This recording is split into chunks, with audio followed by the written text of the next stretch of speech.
Hello, good morning, students. Welcome BCom Semester 1, Boys and Girls. Namaste, Shri Shivsha College of Commerce, Management, Computer Education, managed by Jain Citizen Education Society. BCom Semester 1, myself, Professor Nidhi Raval. I will take your Accounting 1. We are using BSA Prakasan as a reference book. Boys and girls આપણે last સેશનમાં start કર્યું છે account of sales under hire purchase system unit number second અથવા chapter number second. સાવ easy chapter છે. Methods અલગ અલગ છે. કેશ પ્રાઇસનો આપી હોય, depreciation when depreciation is not given, rate of depreciation is not given, when the rate of interest is not given, cash price is not given. અત્યાર સુધી આપણે જે સમ કર્યા છે એ કેવા કર્યા છે કે જેમાં કેશ પ્રાઇસ નથી આપી. હવે આજે આપણે સમ કરીએ છીએ એમાં પણ કેશ પ્રાઇસ નથી આપી, પણ ડેપ્રિશિએશન માટે એને કીધું છે. બુકમાં આપણે અમાઉન્ટ રીડ કરીએ. કોઈ પણ ડિફિકલ્ટી હોય તો કોલેજ ટાઈમિંગ દરમિયાન 8:30 મેસેજ કરીને પૂછી શકો છો. પ્લીઝ સ્ટુડન્ટ્સ ફૂલ વિડીયો જોજો જેથી કરીને તમે સમજી શકો.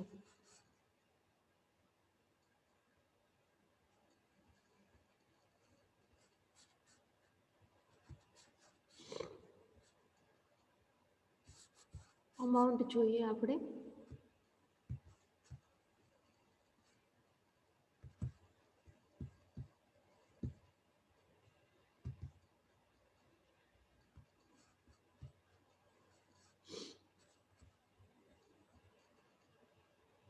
Page number 117, sum number latest second. Amount read કરું છું. Komal purchase machine from Kaushal. Komal છે કે એ પરચેસર છે, કૌશલ પાસેથી પરચેસ કરે છે. એટલે કોમલ કોણ છે? હાયરર. અને કૌશલ છે vendor. on hire purchase system. Detail are as under. Date of purchase 1/1/11. ક્યારે પરચેસ કરે છે? 1/1/2011. Down payment of ₹50,000. Down payment કેટલું પેમેન્ટ કરે છે? 50,000. Rest of the cash price is paid in 3 equal installment on 31st December every year. બાકીના જે installment છે, cache price છે, એ કેવી રીતે ચૂકવે છે? 3 એક સરખા ઇન્સ્ટોલમેન્ટમાં અમાઉન્ટ ચૂકવે છે. ઇટ મીન્સ કે ઇન્સ્ટોલમેન્ટ કેટલાનો છે એ કીધું નથી. 3 ઇક્વલ ઇન્સ્ટોલમેન્ટ કીધા છે પણ અમાઉન્ટ આપી નથી કે કેટલાનો એક ઇન્સ્ટોલમેન્ટ છે. Installment on 31st December every year. ક્યારે ચૂકવે છે બધા ઇન્સ્ટોલમેન્ટ? 31 ડિસેમ્બરે, દરેક વર્ષના અંતે. Rate of interest is 10% per annum.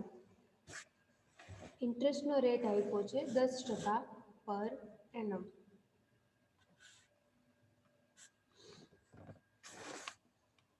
Rate of depreciation on 10% by diminishing balance method. ડેપ્રિશિએશનનો રેટ આપ્યો છે 10%. Diminishing balance method it means ઘટતી જતી બાકી. ડિમિનિશિંગ બેલેન્સ મેથડ કે રિડ્યુસિંગ બેલેન્સ મેથડ કે અથવા રિટર્ન ડાઉન વેલ્યુ મેથડ કે બધાનો મિનિંગ એક જ થાય છે. Machine account appears in the balance sheet as under on 31st/12/2013. Machine account આપ્યું છે બેલેન્સ શીટમાં. મશીન આપ્યું છે અંદર 1,62,000 બેલેન્સ શીટ એટલે પાકું સરવૈયું. લાયાબિલિટી જવાબદારીઓ રૂપીસ. એસેટ્સ એટલે મિલકત લેણા અને રૂપીસ. પાકું સરવૈયુંમાં એક અમાઉન્ટ આપી છે. મશીનરી આપ્યું છે 1,62,000 માઇનસ 10% ડેપ્રિશિએશન 16,200 એટલે 145,800. કઈ ડેટની બેલેન્સ શીટ આપી છે? Balance sheet as under 31/12/2013. 31/12/2013ની બેલેન્સ શીટ આપણને આપી દીધી છે. પરચેસ ક્યારે કરે છે? 1/1/2011. એટલે અહીંયા સમજો ફાઇનાન્શિયલ યર છે 1 જાન્યુઆરી ટુ 31 ડિસેમ્બર. જરૂરી નથી કે એવરી યર ફર્સ્ટ 1/4 સ્ટાર્ટ થાય અને 31/3 કમ્પ્લીટ થાય. લાસ્ટ આપણે સમ કર્યો તો એમાં પણ એવું હતું કે જે જાન્યુઆરીમાં સ્ટાર્ટ થાય છે અને ડિસેમ્બરમાં યર કમ્પ્લીટ થાય છે. અમુક આપણે આગળ સમ જોયા કે એમાં એપ્રિલમાં સ્ટાર્ટ થાય છે અને માર્ચમાં કમ્પ્લીટ થાય છે. ક્લિયર આટલું? 31/12 આપી છે. ડેપ્રિશિએશન કેટલો આપ્યો છે? 31/13 16,200 મશીનરી ઉપર. 31/13 નો ડેપ્રી આપણને આપ્યો છે 16,200. પ્રિપેર કરવાનું કીધું છે ઇન ધ બુક ઓફ કોમલ. કોમલ કોણ છે? હાયરર, પરચેસર. એની બુકમાં બે એકાઉન્ટ્સ પ્રિપેર કરવાના છે. કયું? એક મશીન એકાઉન્ટ અને એક કૌશલ એકાઉન્ટ. મશીન પરચેસ કરે છે એ એસેટ્સ એકાઉન્ટ અને કૌશલ એકાઉન્ટ એટલે વેન્ડર એકાઉન્ટ. અને સેકન્ડ કીધું છે ઇન ધ બુક્સ ઓફ કૌશલ. કૌશલ એટલે વેન્ડર. વેન્ડરની બુકમાં કયું એકાઉન્ટ કીધું છે? કોમલ એકાઉન્ટ. આટલી ઇન્ફોર્મેશન આપણને આપી છે. જો રેટ ઓફ ઇન્ટરેસ્ટ આપ્યો છે, રેટ ઓફ ડેપ્રિશિએશન આપ્યો છે, ડાઉન પેમેન્ટ આપ્યું છે 50,000. પણ ઇક્વલ ઇન્સ્ટોલમેન્ટ કીધા છે, પણ ઇક્વલ ઇન્સ્ટોલમેન્ટ એટલે આપણી પાસે અમાઉન્ટ નથી કેટલાનું ઇક્વલ ઇન્સ્ટોલમેન્ટ છે. એના પછી અને ડેપ્રિશિએશન આપ્યો છે 16,200 31/12 હવે આના આપણે આન્સર તરફ જઈએ. આટલી રકમ તમારી પાસે અવેલેબલ છે. હવે આના આન્સર માટે આપણે જઈએ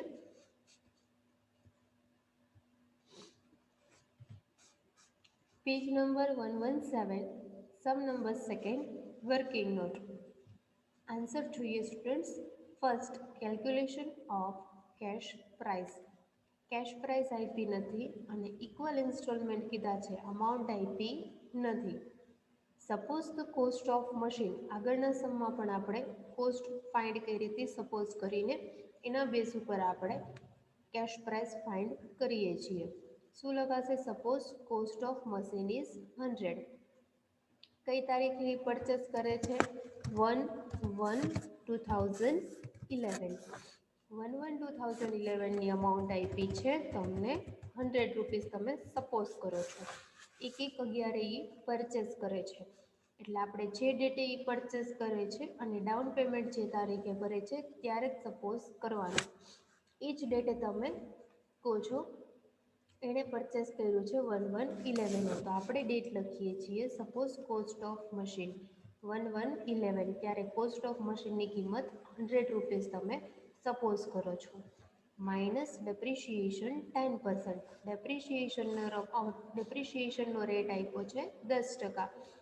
જે વર્ષ એકે સ્ટાર્ટ થયું હોય, જે યર 1/1/2011 સ્ટાર્ટ થયું હોય એ કમ્પ્લીટ ક્યારે થાય છે? 31/12/2011. 1 જાન્યુઆરીએ ચાલુ થાય છે અને 31 ડિસેમ્બરે કમ્પ્લીટ થાય છે. 10% ડેપ્રિશિએશનનો રેટ આપ્યો છે. 100ના 10% એટલે 10. 100 માઇનસ 10 એટલે કેટલા આવે છે?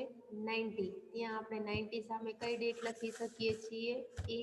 1/1/2012. આપણને કઈ તારીખનો મળ્યો ઓપનિંગ બેલેન્સ? 1/1/2012. 1/1/11 થી 31/12/11. 1 વર્ષના અંતે ડેપ્રિશિએશન 10 રૂપિયા. એના પછી નેક્સ્ટ 90 આવે છે એ ઓપનિંગ બેલેન્સ મળી 1/1/2012. હવે એના ઉપર ડિમિનિશિંગ બેલેન્સ મેથડે કીધું છે એટલે ઘટતી જતી બાકી. આ તમે 11th-12thમાં પણ સ્ટડી કરીને આવ્યા છો. ડેપ્રિશિએશન આના ઉપર 10%. 1/1/12 પર 10% એટલે કેટલા આવે છે? 90ના 10%. 9. ડેટ કઈ મળી તમને?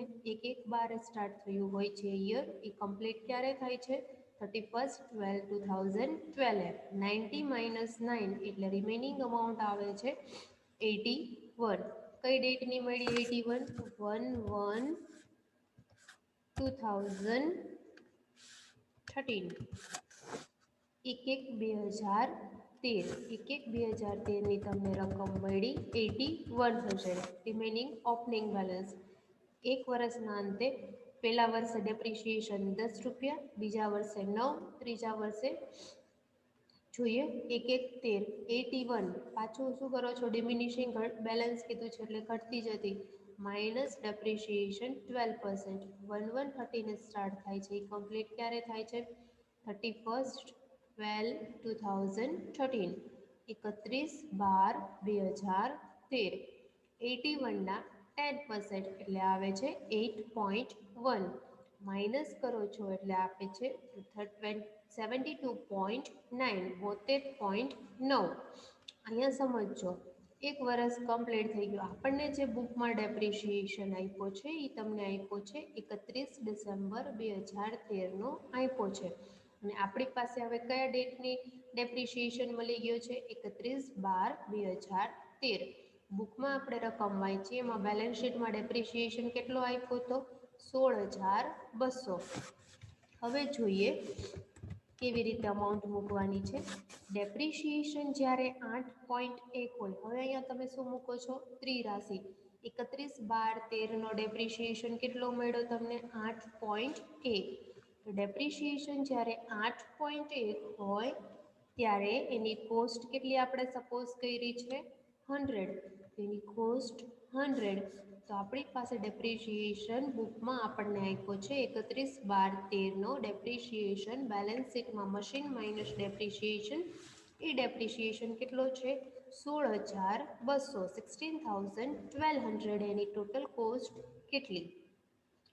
8.1 એ 100.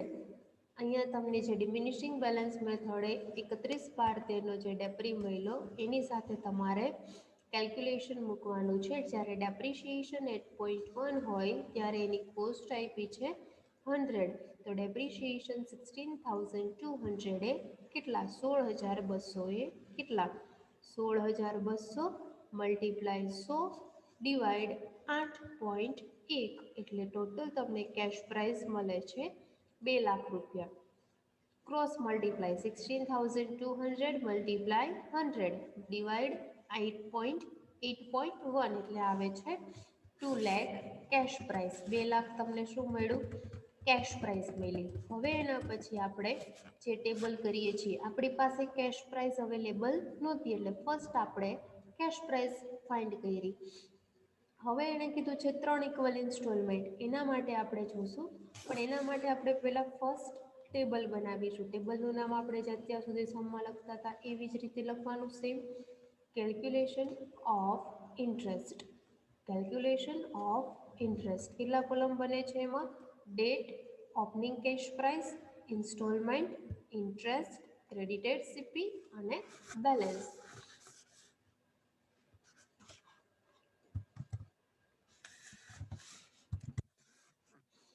હવે અહીંયા જોજો કઈ તારીખે પરચેસ કરે છે? 1/1/2011.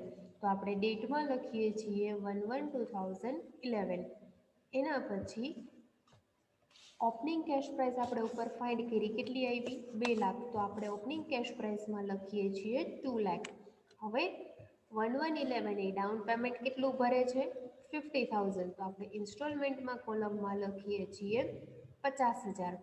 કેટલું લખીએ છીએ ઇન્સ્ટોલમેન્ટના કોલમમાં? 50,000. હવે ફર્સ્ટ આપણે જોયું હતું ઓલવેઝ શું થાય છે? ફર્સ્ટ 2011 જ્યારે તમે આજે પરચેસ કરો છો તો એના ઉપર ઇન્ટરેસ્ટ હોતું નથી, તો ત્યાં આવે છે ડેશ. 50,000 માઇનસ ડેશ એટલે અમાઉન્ટ આવે છે ક્રેડિટેડ સીપી 50,000. એના પછી 2 લાખ ઓપનિંગ કેશ પ્રાઇસ છે, એમાંથી ક્રેડિટેડ સીપી એટલું તમે ચૂકવી દો છો. ટોટલ કેશ પ્રાઇસ કેટલી હતી? 2 લાખ. એમાંથી તમે ડાઉન પેમેન્ટ કેટલું પેમેન્ટ કરી દીધું? 50,000. તો રિમેનિંગ બેલેન્સ કેટલું રહે છે હજી ચૂકવવાનું તમારે? 1,50,000. 1,50,000. આ જે તમને 1,50,000 મળ્યું આ યરનું ક્લોઝિંગ બેલેન્સ. તો નેક્સ્ટ યરમાં એ શું બને છે? ઓપનિંગ બેલેન્સ બને છે. એ જ અમાઉન્ટ આપણે નીચે કેરી ફોરવર્ડ કરીએ છીએ. એને કીધું છે કે દરેક ઇન્સ્ટોલમેન્ટ ક્યારે પેમેન્ટ કરે છે? 31 ડિસેમ્બર એવરી યર. દરેક વર્ષના અંતે 31 ડિસેમ્બરે એ પેમેન્ટ કરે છે. એટલે આપણે ડેટ લખીએ છીએ 31/12/11. જે વર્ષ 1/1/2011 સ્ટાર્ટ થયું હોય છે એ કમ્પ્લીટ ક્યારે થાય છે? 31/12/11. એમાં લાસ્ટ યરની ક્લોઝિંગ બેલેન્સ આ વર્ષે શું થાય છે? Opening balance 1,50,000. હવે અહીંયા સમજો, તમને ઇન્સ્ટોલમેન્ટની રકમ આપી નથી. આ વસ્તુ તમારી પાસે અવેલેબલ નથી અત્યારે, સમજો ખાસ.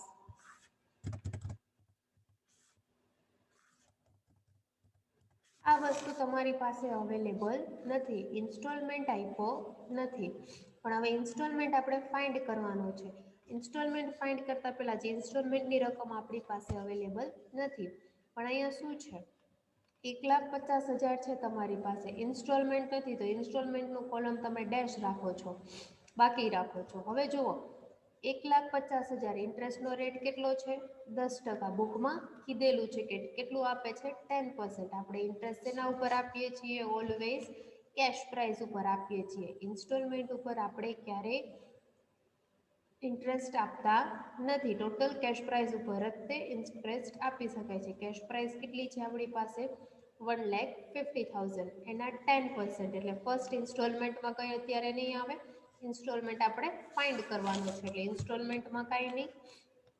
1,50,000 ના 10%, એટલે ઇન્ટરેસ્ટ તમને કેટલું મળે છે? 15,000. આટલું ક્લિયર? હવે સમજો, ક્રેડિટેડ સીપીનો ટોટલ ઓલવેઝ કેટલો હોય છે? Total cash price. તો ટોટલ આપણે કેશ પ્રાઇસ કેટલી મળી છે? અહીંયા વર્કિંગ નોટ કરી એમાં 2 લાખ. અત્યાર સુધી સમ કર્યા ત્યારે મેં તમને લોકોને સમજાવ્યું હતું કે ક્રેડિટેડ સીપીનો ટોટલ ઓલવેઝ, કેશ પ્રાઇસનો ટોટલ ઓલવેઝ કેટલો હોય છે? 2 લાખ રૂપિયા. તો અહીંયા ફર્સ્ટ તમારે ઇન્સ્ટોલમેન્ટ ફાઇન્ડ કરતા પહેલાં 2 લાખ લખવા જરૂરી છે. કેટલા તમે લખો છો? 2 લાખ. ક્રેડિટેડ સીપીમાં ટોટલ આપણે લખીએ છીએ 2 લાખ, અને 3 ઇક્વલ ઇન્સ્ટોલમેન્ટ કીધા છે, એટલે આપણે ડેટ લખી નાખીએ છીએ 31/12/11, 31/12/12 અને 31/12/13. હવે ટોટલ ક્રેડિટેડ સીપીનો કેટલો આવ્યો? 2 લાખ રૂપિયા. તો આપણે લખીએ છીએ ક્રેડિટેડ સીપીનો ટોટલ 2 લાખ રૂપિયા. એમાંથી તમે ડાઉન પેમેન્ટ 50,000 શું કર્યું છે? પેમેન્ટ કરી દીધું છે. તો 2 લાખમાંથી તમે 50,000 માઇનસ કરો છો, એટલે રિમેનિંગ કેટલા રહે છે? 1,50,000. 1,50,000માંથી 3 ઇક્વલ ઇન્સ્ટોલમેન્ટ કીધા છે, એટલે એ ઇન્સ્ટોલમેન્ટમાં રકમ લખવાની નહીં. એ રકમ તમારે લખવાની છે ક્રેડિટેડ સીપીમાં. ફરીથી કહું છું કે ક્રેડિટેડ સીપીનો ટોટલ ઓલવેઝ કેશ પ્રાઇસ હશે, જે આપણે ફાઇન્ડ કરી છે. કેશ પ્રાઇસ આપણને મળી છે 2 લાખ રૂપિયા. એમાંથી તમે ડાઉન પેમેન્ટ 50,000 માઇનસ કરો છો, તો રિમેનિંગ અમાઉન્ટ તમારી પાસે કેટલી રહે છે? 1,50,000. 1,50,000. એણે શું કીધું છે કે 3 ઇક્વલ ઇન્સ્ટોલમેન્ટ, એટલે ડિવાઇડેડ બાય 3. 3 ઇક્વલ ઇન્સ્ટોલમેન્ટ એટલે 1,50,000 ડિવાઇડ 3, એટલે કેટલા આવે છે? 50,000, 50,000, 50,000. એ 50,000 તમારે ક્રેડિટેડ સીપીમાં મૂકી દેવાના. ફર્સ્ટ યરમાં 50,000, સેકન્ડ યરમાં 50,000 અને થર્ડ યરમાં ક્રેડિટેડ સીપીમાં 50,000. 3 તમે 50,000 મૂકી દીધા છે. હવે તમને આ અમાઉન્ટ મળી ગઈ છે. 2 લાખમાંથી 50,000 માઇનસ કરો એટલે 1,50,000. 1,50,000 ડિવાઇડેડ બાય 3, એટલે 50,000, 50,000, 50,000. હવે તમને ઇન્સ્ટોલમેન્ટ મળી જશે 50,000 પ્લસ 15,000, એટલે કેટલા આવે છે? 65,000. હવે જુઓ, આપણે જેમ કરીએ છીએ એમ થઈ ગયું. 65,000 માઇનસ 15,000, એટલે ક્રેડિટેડ સીપી આપણને મળતું હતું. અહીંયા શું કર્યું? 50,000 માઇનસ ફર્સ્ટ યર ઇન્ટરેસ્ટ નીલ, તો 50,000. દરેક વખતે આપણે ટેબલ એવી જ રીતે બનાવીએ છીએ કે installment minus interest is equal to credited CP. તો ક્રેડિટેડ સીપીમાં તમે ઇન્ટરેસ્ટ એડ કરો છો તો તમને ઇન્સ્ટોલમેન્ટ મળે છે. યસ, ઇન્સ્ટોલમેન્ટ મળે છે. તો અહીંયા શું થશે? 50. અહીંયા જુઓ, હવે 50,000 પ્લસ 15,000, એટલે ઇન્સ્ટોલમેન્ટ કેટલાનો થઈ ગયો? 65,000. ઇન્સ્ટોલમેન્ટની રકમ બુકમાં આપી નહોતી, આપણે ઇન્સ્ટોલમેન્ટની રકમ ફાઇન્ડ કરી. કેટલી આવી? 65,000. હવે જુઓ, સેકન્ડમાં 50,000 પ્લસ 10,000, એટલે સેકન્ડ ઇન્સ્ટોલમેન્ટ કેટલાનો? 60,000. અને થર્ડ 50,000 પ્લસ 5,000, એટલે થર્ડ ઇન્સ્ટોલમેન્ટ કેટલાનો? 55,000. હવે જોતા જાઓ, 1,50,000 ઇન્સ્ટોલમેન્ટ કેટલાનો? 65,000 માઇનસ 15, એટલે 50,000 આવે છે. 1,50,000 માઇનસ 50,000, એટલે બેલેન્સ મળે છે તમને 1 લાખ. એના પછી નેક્સ્ટ ડેટ 31/12/12, 1 લાખ તમે ઓપનિંગ કરો છો. ઇન્સ્ટોલમેન્ટ તમને મળી ગયો 60,000. યસ, 60,000 મળી ગયો. 1 લાખના 10%, કેટલા આવે છે? 10,000. ક્રેડિટેડ સીપી 50,000, 50માંથી 50 ને 10 60, એટલે ઇન્સ્ટોલમેન્ટ કેટલો થઈ ગયો 60,000નો. 60,000 માઇનસ 10,000 એટલે ક્રેડિટેડ સીપી 50,000. 1,00,000 માઇનસ 50,000 એટલે બેલેન્સ મળે છે તમને 50,000. એ જ બેલેન્સ તમે નેક્સ્ટ યર 31/12/13 ડેટમાં લખો છો 31/12/2013. Opening cash price 50,000, instalment 55,000. કેવી રીતે? 50,000ના 10% એટલે ઇન્ટરેસ્ટ કેટલું આવે છે 5,000. 50 ને 5 55,000. 55,000માંથી 5,000 આપી દો છો ઇન્ટરેસ્ટ, એટલે રિમેનિંગ ક્રેડિટેડ સીપી કેટલી વધે છે 50,000. 50,000 માઇનસ 50,000, લાસ્ટમાં ઓલવેઝ ડેશ થવું જોઈએ તો તમારો સમ સાચો. કાંઈ પણ ડાઉટ હોય તો તમે પૂછી શકો છો. ક્લિયર? ક્રેડિટેડ સીપીનો ટોટલ આવે છે 2 લાખ, ઇન્ટરેસ્ટનો ટોટલ આવે છે 2 લાખ, ઇન્ટરેસ્ટનો ટોટલ આવે છે 30,000 અને ઇન્સ્ટોલમેન્ટનો ટોટલ 2,30,000. 3 કોલમનો ટોટલ કરવો જરૂરી છે, ઇન્સ્ટોલમેન્ટ, ઇન્ટરેસ્ટ અને ક્રેડિટેડ સીપી. અહીંયા કેલ્ક્યુલેશન ઓફ ઇન્ટરેસ્ટ કમ્પ્લીટ થાય છે. એના પછી સેકન્ડ આપણે લખીએ છીએ કેલ્ક્યુલેશન ઓફ ડેપ્રિશિએશન. જો ડિમિનિશિંગ, રિટર્ન ડાઉન કે રિડ્યુસિંગ બેલેન્સ મેથડ એ કહે છે તો જ તમારે લોકોને ડેપ્રિશિએશન માટે ટેબલ બનાવવાનું. જો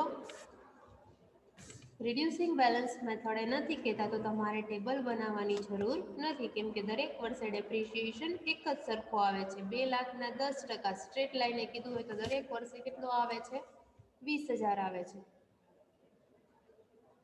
હવે અહીંયા સમજો, લખો calculation of depreciation. First column year, second opening balance, third depreciation 10% કીધો છે અને ફોર્થ ક્લોઝિંગ બેલેન્સ. 4 કોલમ બનાવવાના. શેમાં? કેલ્ક્યુલેશન ઓફ ડેપ્રિશિએશનમાં. ફર્સ્ટ 11/1/2011 ફર્સ્ટ યર ક્યારે પણ ડેપ્રિશિએશન પહેલી તારીખે આજે તમે પરચેસ કરો છો, આજે એના ઉપર તમને ઘસારો મળતા નથી. 1 વર્ષ કમ્પ્લીટ થાય એના પછી તમારે ડેપ્રિશિએશનનું કેલ્ક્યુલેશન કરવાનું હોય છે. એટલે 2011, 2012 અને 2013 3 વર્ષનો આપણે ડેપ્રિશિએશન ફાઇન્ડ કરવાનો છે. 31/12/11, 31/12/12, 31/12/13. યરમાં લખીએ છીએ 31/12/11, 12 અને 13. હવે 2011માં ફર્સ્ટ આપણે ઓપનિંગ કેશ પ્રાઇસ કેટલી ફાઇન્ડ કરી છે એના ઉપર જ ડેપ્રિશિએશન ગણાય છે. આપણે ઓપનિંગ કેશ પ્રાઇસ ફાઇન્ડ કરી છે 2 લાખ, તો આપણે ઓપનિંગ બેલેન્સમાં લખીએ છીએ 2 લાખ. એના ઉપર ઇન્ટરેસ્ટ ડેપ્રિશિએશનનો રેટ કેટલો 10%. 2 લાખના 10% 20,000. 2 લાખ માઇનસ 20,000 એટલે રિમેનિંગ ક્લોઝિંગ બેલેન્સ આવે છે 1,80,000, 1,80,000. સેકન્ડ યર આપણું આપ્યું છે 31/12/12, 31/12/2012. Opening balance 1,80,000. 1,80,000ના 10% એટલે 18,000. 1,80,000 માઇનસ 18,000 એટલે આવે છે 1,62,000.